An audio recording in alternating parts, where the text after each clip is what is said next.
మహారాష్ట్రలో అసెంబ్లీ ఎన్నికల యుద్ధం మహాభారతంలో కురుక్షేత్ర యుద్ధాన్ని తలపించేలా ఉంది.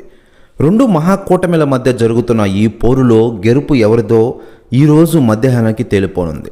రాష్ట్రంలో మహాయుతి అధికారం నిలబెట్టుకుంటుందా లేక మహావికాస్ అఘాదీ అధికారంలోకి వస్తుందా అనేది తేలడానికి మరికొన్ని గంటల సమయం మాత్రమే మిగిలి ఉంది.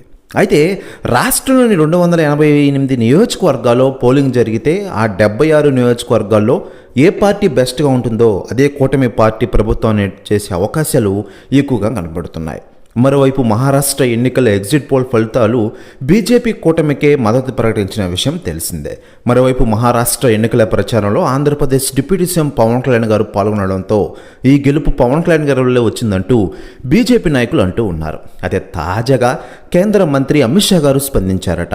ఆయన మాట్లాడుతూ ఈరోజు మహారాష్ట్రలో జరుగుతున్న అసెంబ్లీ ఎన్నికల్లో గెలుపు మాదేనని చాలామంది ఎగ్జిట్ పోల్స్ చెబుతూ ఉన్నాయి. దీనికి ముఖ్య కారణం మన డిప్యూటీ సీఎం పవన్ కళ్యాణ్ గారు. ఈ చేసిన సాయం ఎప్పుడు మర్చిపోలేం. పవన్ కళ్యాణ్ ఒక్కడి వల్లే మేము మహారాష్ట్రలో గెలవబోతున్నాం. ఆయన క్రేజ్కి ఇండియన్ షేక్ అయింది అంటూ సంచలన వ్యాఖ్యలు చేశారట అమిత్ షా గారు. ప్రస్తుతం వ్యాఖ్యలు వైరల్ అవుతున్నాయి ఆంధ్రప్రదేశ్ రాష్ట్ర రాజకీయాల్లో.